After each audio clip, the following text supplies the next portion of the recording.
नमस्कार बच्चों, मैं मोहनलाल स्वागत करता हूं आपका अभिनव के इस ऑनलाइन प्लेटफॉर्म पर। जैसा कि आपने पिछली कक्षाओं में पढ़ा है, हम राजस्थान के परिचय की चर्चा कर रहे थे। उसके तहत हमने राजस्थान का अक्षांशीय एवं देशांतरीय विस्तार देख लिया है और उससे संबंधित जितने भी प्रश्न बन सकते हैं वो संभावित प्रश्न भी मैंने आपको बता दिए हैं। आज हम राजस्थान के नामकरण, राजस्थान का एकीकरण किस प्रकार से हुआ है और राजस्थान की जो स्थलीय सीमाएं हैं उनके बारे में क्या करेंगे, चर्चा करेंगे। तो आज का अपना टॉपिक है राजस्थान का नामकरण। तो नामकरण के संदर्भ में राजस्थान का नामकरण, ठीक है। तो नामकरण के संदर्भ में आपको 4-5 बातें ध्यान रखनी है। वो बातें कौन कौन सी होंगी? सबसे पहले कि राजस्थान शब्द का सर्वप्रथम उल्लेख हमें कहाँ मिलता है। तो राजस्थान शब्द का सर्वप्रथम हमें उल्लेख 2 जगह मिलता है, एक बसंतगढ़ शिलालेख में और दूसरा मोहनोत नैनसिरी ख्यात में, ठीक है। तो क्या ध्यान रखना है? पहली बात हमें ध्यान रखनी है, राजस्थान है ना शब्द का सर्वप्रथम उल्लेख, राजस्थान शब्द का सर्वप्रथम उल्लेख। तो ये हमें कहाँ मिलता है? ये हमें मिलता है कहाँ? बसंतगढ़ शिलालेख, ठीक है। कहाँ मिलता है? बसंतगढ़ शिलालेख में। बसंतगढ़ जो शिलालेख है ये कहाँ है? तो ये है आपके खिमल माता मंदिर। कौन सा मंदिर है? खिमल माता मंदिर में लगा हुआ है। और ये खिमल माता जो मंदिर है ये आपका कहाँ है? ये सिरोही में है। कहाँ है? सिरोही में। तो राजस्थान शब्द का सर्वप्रथम जो उल्लेख है सॉरी, राजस्थान शब्द का सर्वप्रथम जो उल्लेख है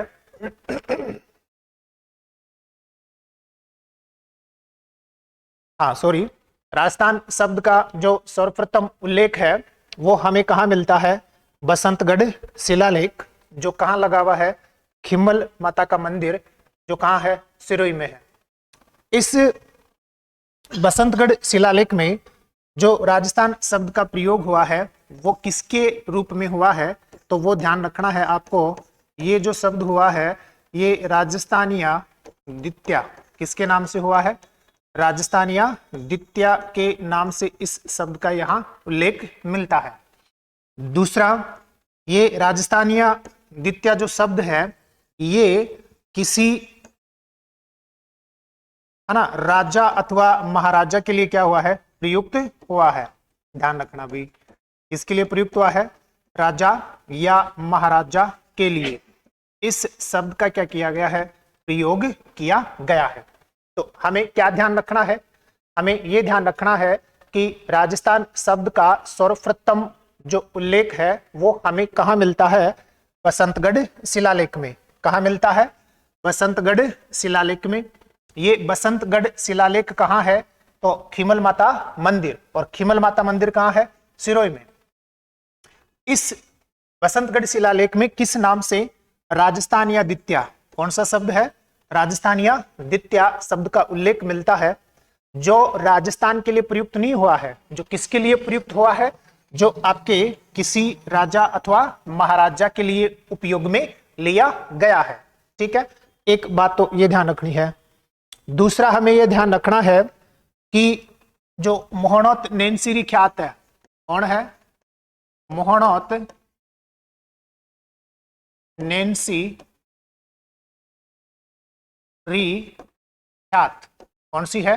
मोहनोत नैनसिरी ख्यात,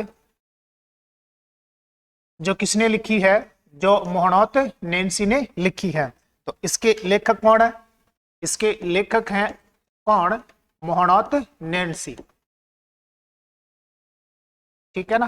कौन है? मोहनोत नैनसी, इसके क्या हैं? लेखक हैं, ठीक है। इस मोहनोत नैनसी द्वारा लिखित ये जो ग्रंथ है, इस ग्रंथ में राजस्थान शब्द का उल्लेख मिलता है। किसका उल्लेख मिलता है? राजस्थान शब्द का। ठीक है, तो इस ग्रंथ में कौन से शब्द का उल्लेख मिलता है? इस ग्रंथ में राजस्थान शब्द का उल्लेख मिलता है। ठीक है ना, कौन से शब्द का उल्लेख मिलता है?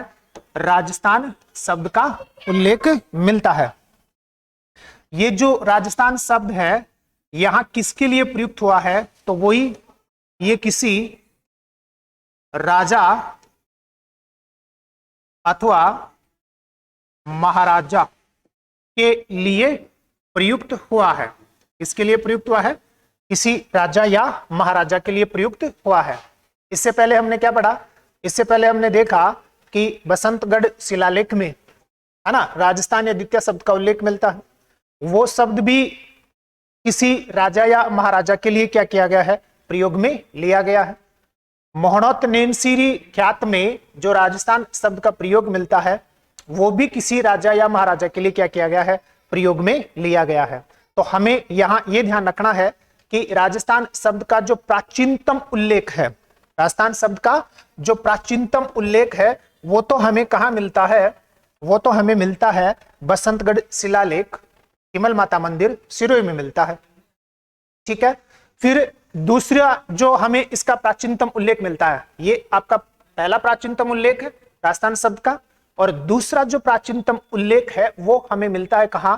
वो मोहनोत नेनसिरी ख्यात में। किसमें मिलता है? मोहनोत नेनसिरी ख्यात में मिलता है। ठीक है, अब इन दोनों ही जगह जो राजस्थान शब्द का प्रयोग हुआ है वो राजस्थान के लिए प्रयुक्त नहीं हुआ है। वो किसके लिए प्रयुक्त हुआ है? वो आपके किसी राजा या महाराजा के लिए प्रयुक्त हुआ है। ठीक है, ये आपको ध्यान रखना है।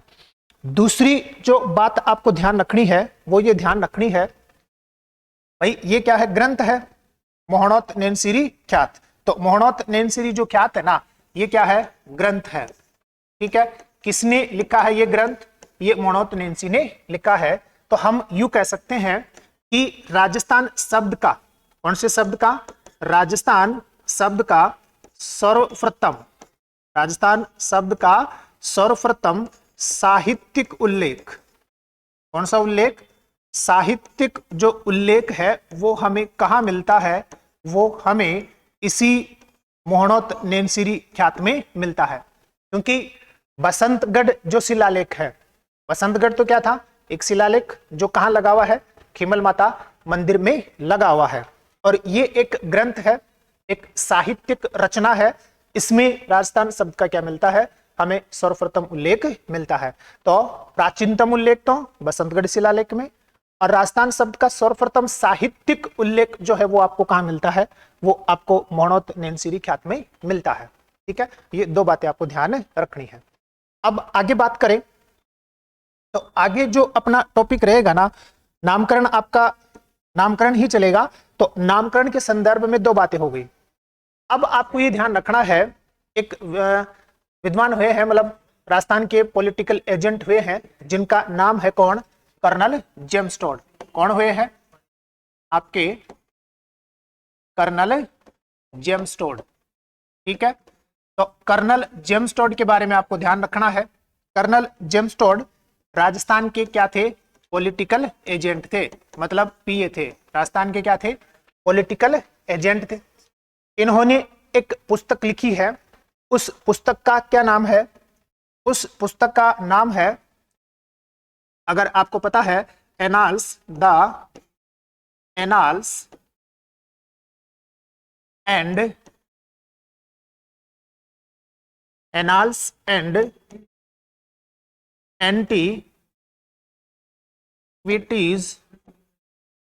Antiquities of Rajasthan. पुस्तक का नाम क्या है? The annals and antiquities of Rajasthan. तो ये पुस्तक किनकी है?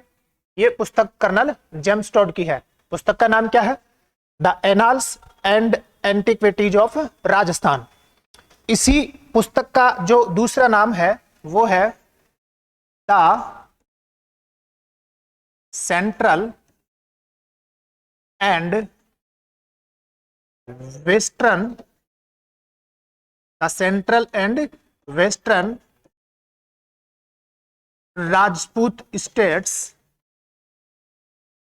ऑफ इंडिया, ऑफ इंडिया, ये इस पुस्तक का क्या है, दूसरा नाम है। ठीक है, तो हमें क्या ध्यान रखना है, कर्नल जेम्स टॉड जो राजस्थान के क्या हुए हैं, पॉलिटिकल एजेंट हुए हैं, इनकी एक प्रसिद्ध पुस्तक है, उस प्रसिद्ध पुस्तक का नाम क्या है, the annals and antiquities of Rajasthan. इसी पुस्तक का दूसरा जो नाम है वो है आपका कौन सा, the central and western Rajput states of India. ये क्यों ध्यान रखनी है पुस्तक हमें, ये हमें इसलिए ध्यान रखनी है क्योंकि इसी पुस्तक में कर्नल जेम्स टॉड ने राजस्थान के लिए सर्वप्रथम राजस्थान शब्द का प्रयोग किया है। तो राजस्थान के लिए सर्वप्रथम राजस्थान शब्द देने वाला या प्रयोग में लेने वाला जो व्यक्ति था वो आपका कौन सा था, कर्नल जेम्स टॉड। इसलिए ये हमें ध्यान रखनी है। मतलब क्या ध्यान रखना है कि इसी पुस्तक में सर्वप्रथम कर्नल जेम्स टॉड ने, इसने कर्नल जेम्स टॉड ने राजस्थान के लिए राजस्थान शब्द प्रयोग में लिया है। किसमें लिया है, प्रयोग में लिया है। मतलब राजस्थान को राजस्थान नाम देने वाला कौन था, कर्नल जेम्स टॉड था। राजस्थान को राजस्थान नाम देने वाला पहला व्यक्ति कौन था, कर्नल जेम्स टॉड। पर्सन क्या बनेगा, राजस्थान को राजस्थान नाम देने वाले पहले व्यक्ति कौन, कर्नल जेम्स टॉड। ये नाम उन्होंने राजस्थान के लिए कौन सी पुस्तक में प्रयुक्त किया है, तो कौन सी पुस्तक में किया है, आपके the annals and antiquities of Rajasthan में। इसी पुस्तक का दूसरा नाम क्या है, the central and western Rajput states of India. इसी पुस्तक में सर्वप्रथम राजस्थान के लिए राजस्थान शब्द का प्रयोग किया है। किसने, कर्नल जेम्स टॉड ने। ठीक है, इस पुस्तक का प्रकाशन कब हुआ है, तो ध्यान रखना इस पुस्तक का प्रकाशन जो है ना वो 2 चरणों में हुआ है। ठीक है, पहली बार इसका जो प्रकाशन हुआ था, पहला प्रकाशन वो कब हुआ है, 1829 में इसका क्या हुआ था, पहला प्रकाशन हुआ था। फिर 1832 में इसका क्या हुआ, दूसरे संस्करण का प्रकाशन हुआ था।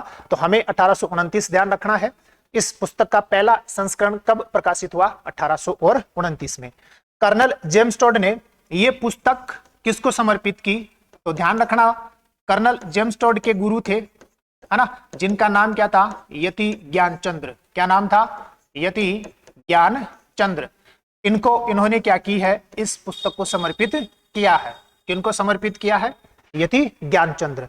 यति ज्ञानचंद्र मांडल भीलवाड़ा के रहने वाले थे। कहां के रहने वाले थे, भीलवाड़ा मांडल के। ठीक है, दूसरी बात, राजस्थान के लिए राजस्थान शब्द किन्होंने दिया है, कर्नल जेम्स टॉड ने।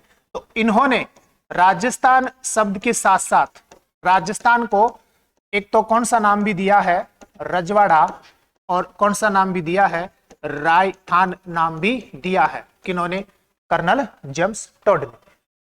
ठीक है, ये आपकी अगली बात आपको ध्यान रखनी है। इसके अलावा क्या ध्यान रखना है, तो इसके अलावा आपको ये ध्यान रखना है ना, एक अंग्रेज हुए हैं जिनका नाम था क्या, जॉर्ज थॉमस। क्या नाम था, जॉर्ज थॉमस। ठीक है, जॉर्ज थॉमस ने राजस्थान को कौन सा नाम दिया है ना, 1800 ईस्वी में इन्होंने राजस्थान को कौन सा नाम दिया, राजपुताना। कौन सा नाम दिया है, राजपुताना नाम दिया है। किन्होंने दिया है, आपके जॉर्ज थॉमस ने। ठीक है, जॉर्ज थॉमस ने सन 1800 में राजस्थान को कौन सा नाम दिया है, राजस्थान नाम दिया है। ठीक है, दूसरी बात, ये जॉर्ज थॉमस कौन थे, तो जॉर्ज थॉमस जो थे ना, वो ग्वालियर के महाराजा के क्या थे, सेनापति थे या कमांडर थे। कहां के, ग्वालियर के महाराजा के क्या थे, ये सेनापति या फिर कमांडर थे। कौन, आपके जॉर्ज थॉमस ने। तो जॉर्ज थॉमस ने कौन सा नाम दिया है? राजपुताना। सर्वप्रथम राजस्थान को राजस्थान नाम देने वाला कौन है? तो कर्नल जेम्स टोड है। कौन सी पुस्तक में दिया है? तो the annals and antiquities of Rajasthan. कौन सी पुस्तक में? The annals and antiquities of Rajasthan में ये नाम दिया है। इसी पुस्तक का दूसरा नाम क्या है? The central and western Rajput states of India, जिसका पहला संस्करण का प्रकाशन 1829 में हुआ। और ये पुस्तक किनको समर्पित की है? कर्नल जेम्स टोड ने अपने गुरु यति ज्ञानचंद्र को समर्पित की है। ठीक है, अब आगे बात करें तो हमने देख लिया कि राजस्थान का जो नामकरण है तो हमें क्या क्या ध्यान रखना है। सर्वप्रथम राजस्थान शब्द का उल्लेख हमें दो जगह मिलेगा, जिसमें प्राचीनतम उल्लेख आपके बसंतगढ़ शिलालेख में, फिर दूसरा जो प्राचीनतम है वो मोहनोत नैनसिरी ख्यात में। फिर हमें ध्यान रखना है जॉर्ज थॉमस के बारे में, जिन्होंने राजस्थान को कौन सा नाम दिया है? राजपुताना। और फिर हमें ध्यान रखना है कर्नल जेम्स टोड, जिन्होंने सर्वप्रथम राजस्थान को राजस्थान नाम दिया। इसके साथ ही कर्नल जेम्स टोड ने आपके रजवाड़ा और राजस्थान शब्द भी किसके लिए प्रयोग में लिए हैं? राजस्थान के लिए प्रयोग में लिए हैं। ठीक है, दूसरा, राजस्थान को जो विधिवत नाम है, मतलब राजस्थान को राजस्थान नाम विधिवत रूप से कब दिया गया? तो विधिवत रूप से नाम, कौन से नाम से? विधिवत रूप से नाम राजस्थान को कब दिया गया? तो ये आपको ध्यान रखना है, कब दिया गया? 26 जनवरी 1950 को। कब दिया गया है? 26 जनवरी 1950 को। 26 जनवरी 1950 को दो काम हुए। पहला, भारतीय संविधान लागू हुआ, और दूसरा, भारत इसी दिन क्या बना? गणतंत्र बना था। और तीसरा, इसी दिन राजस्थान को कौन सा नाम दिया गया? राजस्थान नाम दिया गया। तो क्या क्या बात ध्यान रखनी है एक्स्ट्रा? इसी दिन क्या लागू हुआ? इसी दिन संविधान लागू हुआ, और इसी दिन भारत क्या बना? भारत गणतंत्र बना। क्या बना? गणतंत्र भी बना था। ये दो बातें और आपको ध्यान रखनी है। अगली बात जो आपको ध्यान रखनी है, भाई राजस्थान में कितनी रियासतें? राजस्थान में 19 रियासतें, 3 ठिकाने थे, यह आपको पता है। और उनका एकीकरण कितने चरणों में हुआ है? उनका एकीकरण 7 चरणों में हुआ है। ठीक है, तो एक छोटी सी बात आपको यहाँ ये भी ध्यान रखनी है कि राजस्थान की जो 19 रियासतें हैं, राजस्थान की कौन सी? 19 रियासतें, इन 19 रियासतों का जो एकीकरण है वो एकीकरण कितने चरणों में हुआ है? 7 चरणों में हुआ है। कितने चरणों में? 7 चरणों में, जो आपको ध्यान रखना है। इसी एकीकरण के चरण की अगर हम बात करें तो जो पहला चरण था उसमें राजस्थान की जो पूर्वी रियासतें हैं उनका एकीकरण हुआ, और दूसरे चरण में जो दक्षिणी पूर्वी राजस्थान की रियासतें हैं उनका क्या हुआ? एकीकरण हुआ था। ठीक है ना। अब हमारे ज्योग्राफी की दृष्टि से कौन सा प्रश्न बनेगा? हमारे यहां जो प्रश्न बनेगा ना वो यही बनेगा कि कौन से चरण में राजस्थान की पूर्वी रियासतों का एकीकरण हुआ, कौन से चरण में दक्षिणी पूर्वी रियासतों का एकीकरण हुआ, और कौन से चरण में पश्चिम की जो रियासतें हैं उनका एकीकरण हुआ। तो छोटी छोटी बातें आपको उसके बारे में ध्यान रखनी है। बाकी तो आप है ना डिटेल से कि कौन से चरण का उद्घाटन करने वाले है ना, वहां का प्रधानमंत्री, वहां के जो राज प्रमुख हैं, राजधानी किसको बनाया गया है ना, किसकी सिफारिश के आधार पर वो एकीकरण हुआ, वो सारी चीजें आपको हिस्ट्री में पढ़ने को मिलेंगी। हमें यहाँ बस इतना ध्यान रखना है कि कौन से चरण में कौन सी रियासतों का एकीकरण हुआ है, और ये ध्यान रखना है कि कौन से चरण में सर्वप्रथम राजस्थान के लिए राजस्थान शब्द का प्रयोग हुआ है। ठीक है, तो वो मैं एक आपको बताता हूं कि किस प्रकार से हुआ है, वो देखते हैं। अगर किसकी बात करें, राजस्थान की बात करें, तो ये अपना क्या है? राजस्थान है। ठीक है, हमें ध्यान क्या रखना है कि इस राजस्थान की जितनी भी रियासतें हैं, 19 जो रियासतें थी, उनका एकीकरण 7 चरणों में हुआ। ठीक है, हमें क्या ध्यान रखना, हमें यह ध्यान रखना है कि राजस्थान की जो पूर्वी रियासतें हैं, राजस्थान की कौन सी रियासतें, जो आपकी पूर्वी रियासतें थी, ठीक है, जिसमें आपके अलवर, भरतपुर, धौलपुर, करौली जो रियासतें हैं ना, वो क्या थी, शामिल थी। तो ये राजस्थान की कौन सी रियासतें, पूर्वी रियासतें। इस पूर्वी रियासतों का भाई 4 रियासतें हैं, अलवर, भरतपुर, धौलपुर, करौली, है ना, मतलब ABD, सॉरी ABCD, ABC और D, ये 4 रियासतें हैं। इनका चरण एकीकरण के, इनका एकीकरण कौन से चरण में हुआ, तो चरण 1 में हुआ था। ठीक है, और जो संघ बना था उस संघ का नाम क्या था, मत्स्य संघ था। तो अगर हम ध्यान से देखें तो ये राजस्थान का कौन सा हिस्सा है, ये राजस्थान का पूर्वी हिस्सा है। कौन सा हिस्सा है, पूर्वी। तो जो पूर्वी रियासतें हैं, कौन सी रियासतें, पूर्वी रियासतें, इनका एकीकरण कौन से चरण में हुआ है, इनका एकीकरण पहले चरण में हुआ है। पहली बात ये ध्यान रखनी है। दूसरा जो आपका चरण था ना, उस दूसरे चरण में जो दक्षिण पूर्वी जो रियासतें हैं, कौन सी रियासतें हैं, दक्षिण पूर्व की जो रियासतें हैं, है ना, इन दक्षिण पूर्व की रियासतों का क्या हुआ है, एकीकरण हुआ है। ठीक है, कौन से चरण में, दूसरे चरण में। ध्यान रखना, चरण नंबर कौन सा, चरण नंबर दूसरा है। संघ जो बना उसका नाम क्या था, पूर्व राजस्थान संघ। ठीक है, और कौन सी रियासतों का एकीकरण हुआ, तो दक्षिणी पूर्वी रियासतें। कौन सी रियासतें हैं, दक्षिणी पूर्वी रियासतें हैं, इनका क्या हुआ है, एकीकरण हुआ है। सीधा प्रश्न आएगा, बिल्कुल इजी प्रश्न आएगा कि दक्षिणी पूर्वी रियासतों का एकीकरण कौन से चरण में हुआ, तो दूसरे चरण में हुआ है। इसी दूसरे चरण में कौन से शब्द का प्रयोग हुआ है, राजस्थान संघ। कौन सा संघ, पूर्व राजस्थान संघ। तो यहां से एक प्रश्न निकलकर आता है कि राजस्थान के एकीकरण के कौन से चरण में सर्वप्रथम राजस्थान शब्द का प्रयोग किया गया है, तो कौन से चरण में किया गया है, दूसरे चरण में।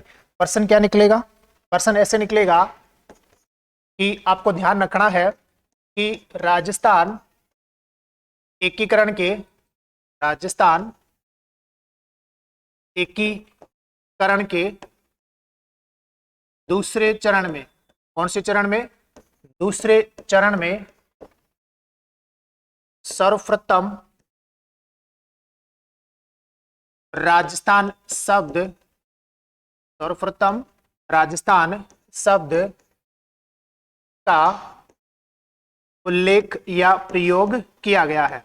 कौन से शब्द का, राजस्थान शब्द का सर्वप्रथम उल्लेख किया गया है, ध्यान रख लेना है। कौन से चरण में हुआ है, दूसरे चरण में हुआ है। ठीक है, फिर अगली बात आपको क्या ध्यान रखनी है, अगली बात आपको ध्यान रखनी है कि जो पश्चिम की रियासतें है ना, जो बड़ी रियासतें थी, जिसमें एक तो कौन सी रियासत, जैसलमेर रियासत, एक आपकी कौन सी रियासत, बीकानेर रियासत, एक आपकी कौन सी रियासत, जोधपुर रियासत, और एक आपकी कौन सी रियासत, जयपुर रियासत। कितनी रियासत हो गई, 4। कौन कौन सी है, एक तो है अपनी कौन सी, जैसलमेर, दूसरी बीकानेर, तीसरी जोधपुर, और चौथी कौन सी है, आपकी जयपुर रियासत है। इन चारों रियासतों का, चूंकि जयपुर को छोड़कर ये शेष जो रियासतें हैं, ये वाली जो रियासतें हैं, ये कौन से राजस्थान की है, ये पश्चिमी राजस्थान की है। कौन से राजस्थान की है, ये ध्यान रखना, ये है अपने कौन से राजस्थान की, पश्चिमी राजस्थान की क्या है, रियासतें हैं। ये ध्यान रखोगे आप, कौन से राजस्थान की है, पश्चिमी राजस्थान की रियासतें हैं। इन पश्चिमी राजस्थान की रियासतों का एकीकरण कौन से चरण में हुआ है, ये इंपॉर्टेंट है। ये चरण नंबर कौन सा है, 4। कौन सा है, चरण नंबर 4 है। ठीक है, चरण नंबर 4 में पश्चिम की जो रियासतें हैं, इनका क्या हुआ है, एकीकरण हुआ है। चरण नंबर जो 2 है, उसमें दक्षिणी पूर्वी रियासतों का, और चरण नंबर 1 में पूर्वी राजस्थान की रियासतों का क्या हुआ है, एकीकरण हुआ है। ठीक है, इसी बीच में जो आपकी उदयपुर रियासत थी, इसका एकीकरण कौन से चरण में हो गया था, इसका एकीकरण तीसरे चरण में हो गया था। तो अगर हम ध्यान से देखें ना, तो अधिकांश जो राजस्थान है, उस अधिकांश राजस्थान की रियासतों का एकीकरण कौन से चरण में ही कंप्लीट हो गया है, चरण नंबर 4 में ही कंप्लीट हो गया है। ठीक है, क्या ध्यान रखना है, पहले चरण में पूर्वी राजस्थान की रियासतों का, दूसरे चरण में दक्षिणी पूर्वी राजस्थान की रियासतों का, तीसरे चरण में उदयपुर रियासत का, और चौथे चरण में पश्चिमी राजस्थान की रियासतें और जयपुर रियासत का क्या हुआ, एकीकरण हुआ है। दूसरा क्या ध्यान रखना है, एकीकरण के दूसरे चरण में सर्वप्रथम कौन से शब्द का उल्लेख किया गया या प्रयोग किया गया, तो राजस्थान शब्द का।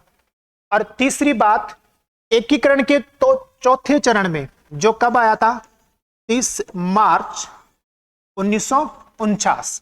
तो एकीकरण के चौथे चरण में अधिकांश राजस्थान की रियासतों का क्या हो गया, एकीकरण हो गया है।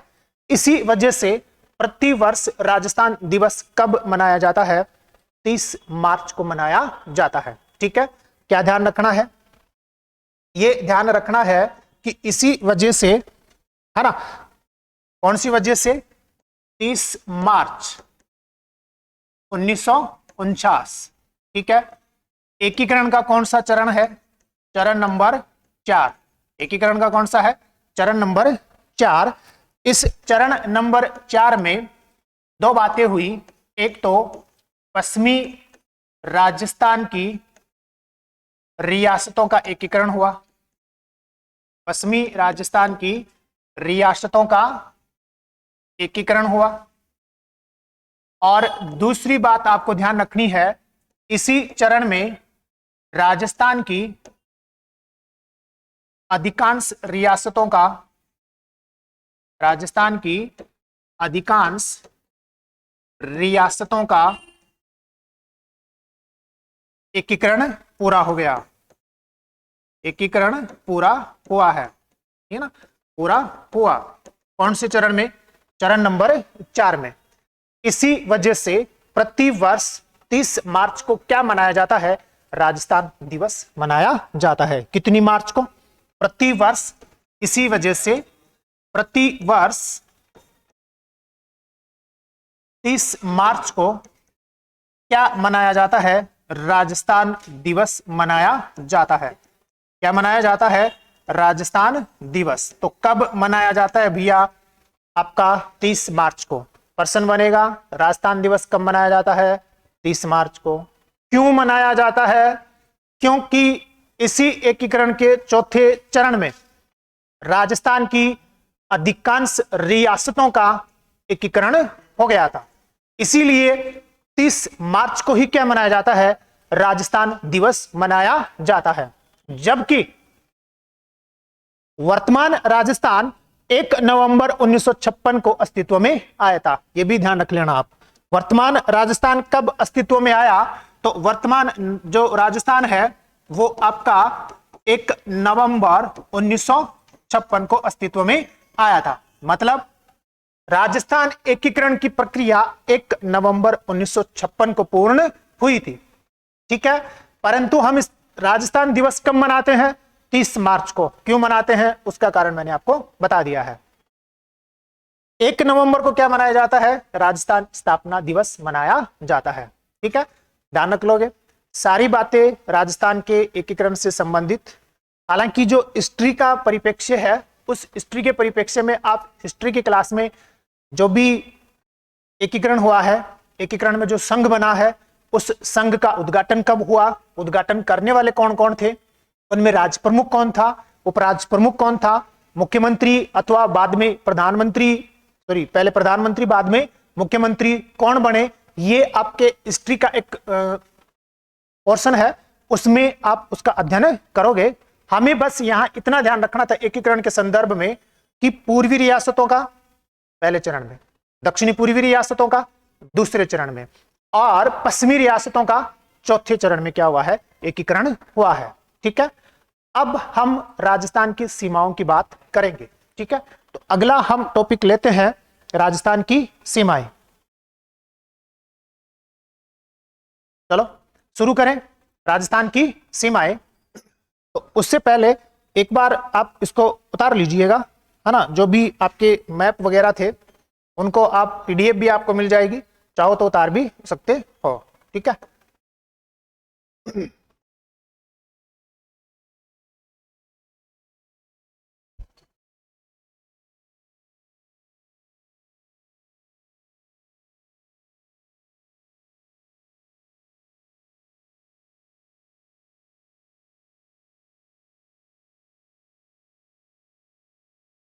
ठीक है, आगे राजस्थान की सीमाएं देखने का प्रयास करते हैं।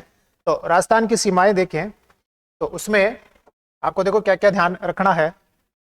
राजस्थान की सीमाएं,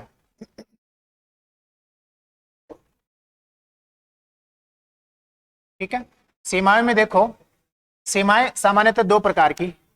पहली जो सीमा होती है उसको तो क्या बोलते हैं, स्थलीय सीमा, क्या बोलेंगे, स्थलीय सीमा।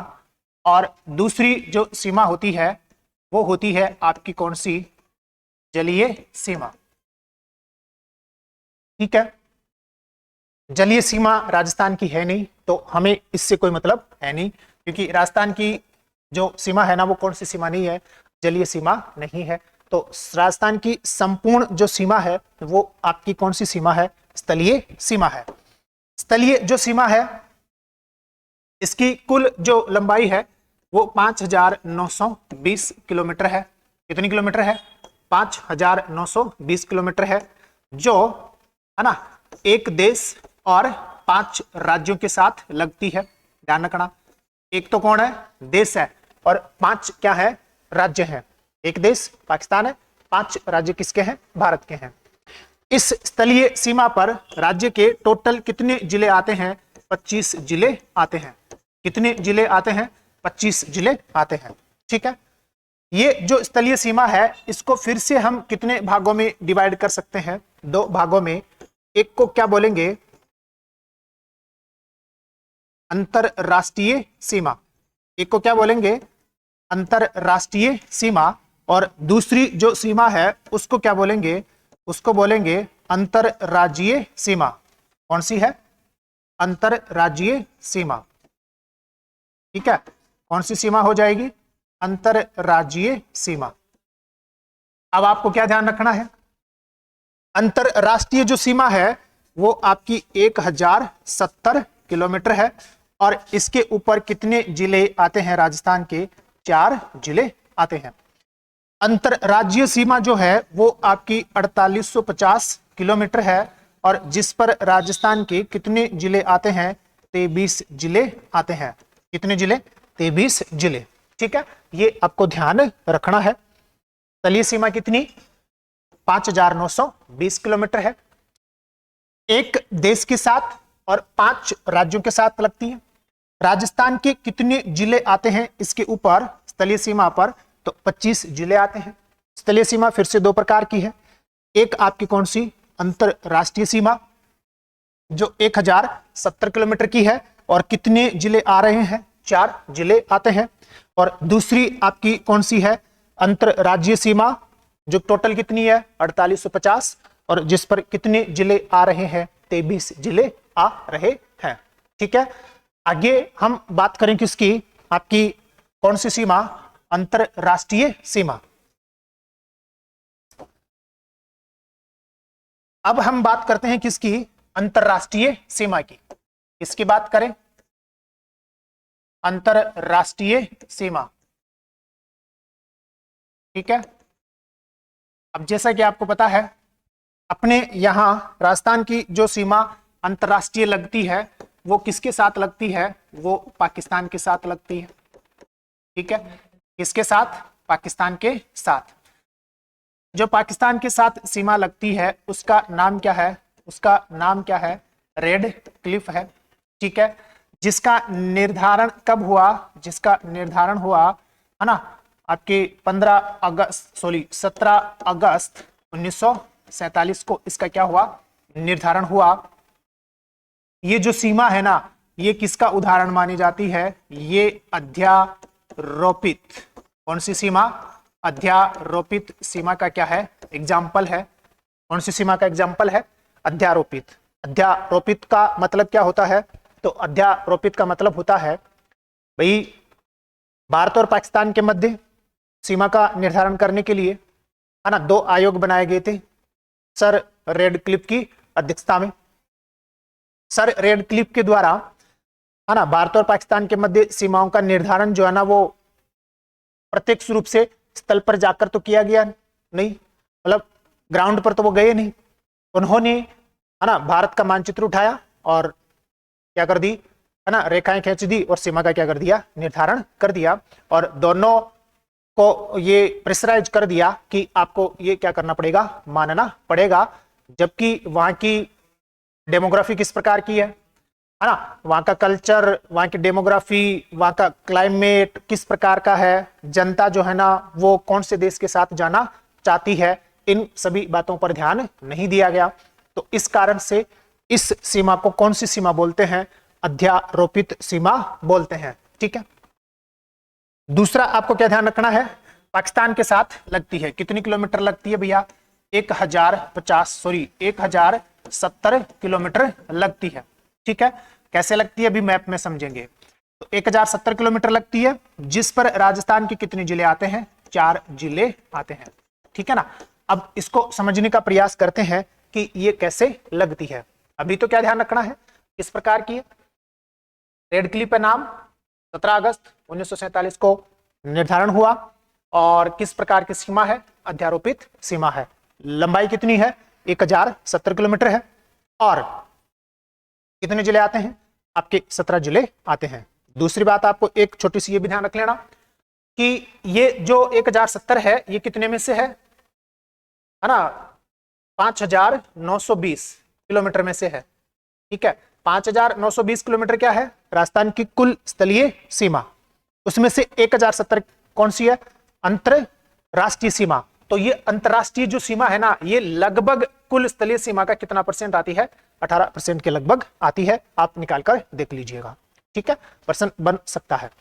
मैप में अगर हम जाएं तो जैसा कि ये आपका मैप है, मैप के द्वारा इसको समझते हैं।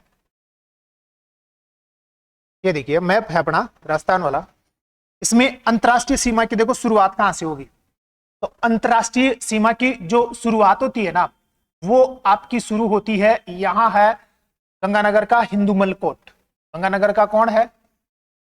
हिंदूमल कोट। ठीक है।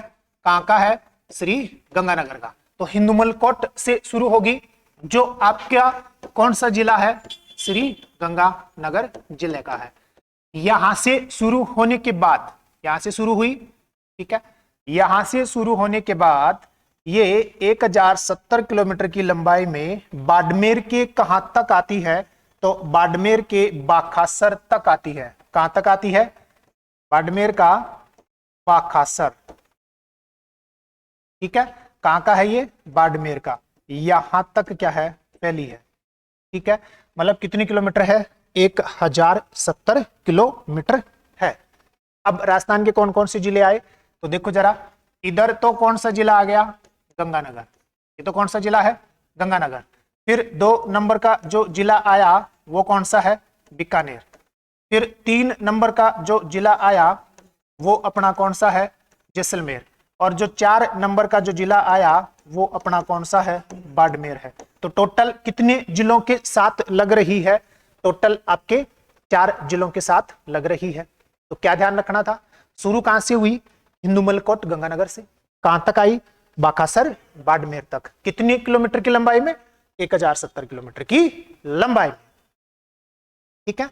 दूसरा, कितने जिले आए? 4। पहला गंगानगर, फिर बीकानेर, फिर जैसलमेर, फिर बाड़मेर। तो आपको क्या ध्यान रखना है? प्रश्न क्या बनेगा कि अंतरराष्ट्रीय सीमा पर स्थित जिलों का युग्म। एक तो ये प्रश्न कौन सा सही है कौन सा गलत है। दूसरा, अंतरराष्ट्रीय सीमा पर स्थित जिलों का क्रम किधर से किधर, या तो उत्तर से किधर पूछ ले दक्षिण की ओर, या दक्षिण से किधर पूछ ले उत्तर की ओर। तो उत्तर से पूछे तो सबसे पहले कौन है? गंगानगर, फिर बीकानेर, फिर जैसलमेर और फिर बाड़मेर। उल्टा पूछ लेता हूं, बाड़मेर, जैसलमेर, बीकानेर और गंगानगर। ठीक है। दूसरा, गंगानगर के साथ कितने किलोमीटर की सीमा लगती है? तो गंगानगर के साथ आपको ध्यान रखनी है 210 किलोमीटर की क्या लगती है? सीमा लगती है। अंतरराष्ट्रीय सीमा की लंबाई कितनी है गंगानगर? 210 किलोमीटर। आपको ध्यान रखना है बीकानेर के साथ 168 किलोमीटर। कितनी किलोमीटर है? 168। जैसलमेर के साथ कितनी है? 464 किलोमीटर है। और बाड़मेर के साथ कितनी है? तो बाड़मेर के साथ है 228 किलोमीटर। कितनी किलोमीटर है? 228 किलोमीटर है। तो इसको देखकर पता लगता है कि सबसे लंबी जो अंतरराष्ट्रीय सीमा है वो तो आपकी कौन सी है? जैसलमेर के साथ कितनी? 464 किलोमीटर की। और सबसे छोटी जो सीमा है वो किसके साथ है? बीकानेर के साथ। कितनी? 168 किलोमीटर की। यहां से भी प्रश्न बनेगा। राजस्थान के जिलों का जो अंतरराष्ट्रीय सीमा पर स्थित है उनका आरोही या अवरोही क्रम आपसे पूछ सकता है। मतलब सीमा की लंबाई जो है ना वो घटते रूप में पूछ लेगा या फिर बढ़ते रूप में पूछ लेगा। तो ध्यान रखना है, सबसे छोटी बीकानेर, फिर गंगानगर, फिर बाड़मेर और सबसे अंत में कौन है? जैसलमेर है। ठीक है। ये बढ़ते हुए क्रम में। घटते हुए क्रम में पूछ ले तो कैसे आएगा? पहले जैसलमेर, फिर बाड़मेर, फिर गंगानगर और सबसे अंत में कौन आ जाएगा? बीकानेर आ जाएगा। ठीक है। एक बात ये ध्यान रखनी है। दूसरी बात आपको ये ध्यान रखनी है, अगर ध्यान से देखें तो गंगानगर और बीकानेर की अगर हम बात करेंगे ना तो गंगानगर और बीकानेर कौन से संभाग के जिले हैं? बीकानेर संभाग के जिले हैं। कौन से संभाग के? बीकानेर संभाग के जिले हैं। तो अंतरराष्ट्रीय सीमा कौन से संभाग के साथ लगी? एक तो आपका कौन हो गया? बीकानेर हो गया। ठीक है। फिर बात करें जैसलमेर और बाड़मेर, तो जैसलमेर और जो बाड़मेर है ये आपके कौन से संभाग के जिले हैं? जोधपुर संभाग के क्या है? जिले हैं। कौन से संभाग के? जोधपुर संभाग के। तो दो संभागों की क्या हो गई? सीमा हो गई जो किसको स्पर्श करती है? अंतरराष्ट्रीय सीमा को स्पर्श करती है। ठीक है। मतलब एक संभाग बीकानेर, दूसरा संभाग जोधपुर। अब सबसे लंबी सीमा कौन से संभाग की लगेगी या सबसे लंबी अंतरराष्ट्रीय सीमा वाला संभाग कौन है? तो देखते पता लग रहा है जैसलमेर और बाड़मेर आ रहे हैं इसमें, तो कौन सा संभाग हो गया? जोधपुर। और सबसे छोटी सीमा वाला जो संभाग है वो आपका कौन हो गया? बीकानेर हो जाएगा। कहने का मतलब यह है, आपको ये ध्यान रखना है कि राजस्थान के, ध्यान से सुनना, 2 + 4 + 12 ये जो है आपके अंतरराष्ट्रीय सीमा बनाते हैं। तो यहां 2 का मतलब 2 संभाग, कौन कौन से? बीकानेर और जोधपुर। 4 का मतलब 4 जिले, कौन कौन से? बाड़मेर, जैसलमेर, बीकानेर और गंगानगर। और इन चारों जिलों की कुल कितनी तहसीलें? 12 तहसीलें हैं जो अंतरराष्ट्रीय सीमा पर स्थित हैं। ठीक है। तो 2 संभाग, 4 जिले और 12 तहसीलें हैं इन 4 जिलों की जो क्या करती है? अंतरराष्ट्रीय सीमा पर स्थित है। ठीक है। ये तो भारत की, राजस्थान की ओर से बात है। राजस्थान की ओर से एक बात और ध्यान रखनी है, सबसे नजदीक जिला मुख्यालय किसका है? आपके गंगानगर का। और सबसे दूर स्थित जिला मुख्यालय किसका है? आपके बीकानेर का। मतलब अंतरराष्ट्रीय सीमा पर स्थित चारों जिलों में से सबसे नजदीक का जिला मुख्यालय है गंगानगर का और सबसे दूर का जिला मुख्यालय किसका? आपके बीकानेर का। लेकिन अगर प्रश्न ऐसे आ जाए कि अंतरराष्ट्रीय सीमा से, इससे अंतरराष्ट्रीय सीमा से सबसे दूर स्थित जिला मुख्यालय किसका है? तो फिर वो आपका धौलपुर हो जाएगा। मतलब अंतरराष्ट्रीय सीमा पर स्थित ये जिले हैं कितने? 4। इनमें सबसे पास का किसका है? गंगानगर का। सबसे दूर का किसका है? बीकानेर का। लेकिन अगर ऐसे पूछ ले कि अंतरराष्ट्रीय सीमा से सबसे दूर स्थित जिला मुख्यालय, तो फिर उसका आंसर आपका कौन आएगा? धौलपुर। ठीक है, ध्यान रख लोगे। पाकिस्तान की ओर से बात करें, ये तो अपनी ओर से बात है, अगर पाकिस्तान की ओर से बात करें तो पाकिस्तान के 9 जिले जो है ना वो क्या करते हैं, राजस्थान के साथ सीमा बनाते हैं। 9 जिले कौन कौन से हैं? तो जो पहला जिला है उसका नाम है ना बहावलपुर। क्या नाम है? बहावलपुर, सॉरी बहावल नगर। पहला जिला कौन सा आया? बहावल नगर। दूसरा जो जिला आ रहा है उसका नाम है बहावलपुर। दूसरे जिले का नाम क्या है? बहावलपुर है। तीसरा जो जिला है उसका नाम है रहीम यार खां। क्या नाम है? रहीम यार खां। चौथा जो जिला है उसका नाम क्या है? उसका है घोटकी। क्या नाम है? घोटकी। ठीक है। घोटकी के बाद में जो 5 नंबर का जिला है, मतलब अगला जो जिला है उसका नाम क्या है? सुक्कर। उसका नाम क्या है? सुक्कर। ठीक है। फिर अगला जो जिला है उसका नाम है खेरपुर। कौन सा है? खेरपुर। फिर अगला जो जिला है उसका नाम क्या है? संगर। और फिर इससे अगला जो जिला है उसका नाम है उमरकोट। और लास्ट का जो जिला है उसका नाम है थार पार कर। तो टोटल कितने जिले हो गए आपके? 9 जिले हो गए। पहला कौन सा? बहावल नगर। दूसरा बहावलपुर। तीसरा रहीमयार खां। चौथा घोटकी। फिर सुक्कर। फिर खेरपुर। फिर संगर। फिर उमरकोट। और सबसे अंत में कौन सा? थारपार का। अब हमें क्या क्या ध्यान रखना है? इधर से हमें ये ध्यान रखना है कि ये जो 3 जिले हैं बहावल नगर, बहावलपुर और रहीमयार खां, ये तो कौन से प्रांत के हैं? तो ये तो हैं पंजाब प्रांत। पाकिस्तान का कौन सा राज्य है? पंजाब राज्य है, पंजाब प्रांत है। टोटल कितने जिले हो गए? 3 जिले हो गए। ठीक है। और फिर जो अगले 6 जिले हैं घोटकी, सुक्कर, खेरपुर, संगर, उमरकोट, ये है कौन से प्रांत के? तो ये है सिंध प्रांत के या सिंध राज्य के। तो सिंध प्रांत के जिले कितने हो गए आपके? 6 जिले हो गए। ठीक है। एक बात तो ये ध्यान रखनी है, टोटल कितने जिले हैं पाकिस्तान की ओर से? 9 जिले जो राजस्थान के साथ सीमा बनाते हैं। पाकिस्तान के राज्य कितने हैं जो राजस्थान के साथ सीमा बनाते हैं? 2 हैं। एक का नाम कौन सा? पंजाब। दूसरे का नाम कौन सा? सिंध। ठीक है, ध्यान रख लोगे। दूसरी बात आपको क्या ध्यान रखनी है, जो कि आज की अपनी लास्ट बात होगी, वो आपको ध्यान रखना है। एक तो कौन सा? खेरपुर, सॉरी एक तो कौन सा? बहावल नगर। और एक आपको ध्यान रखना है कौन सा? उमरकोट। कौन सा ध्यान रखना है? उमरकोट।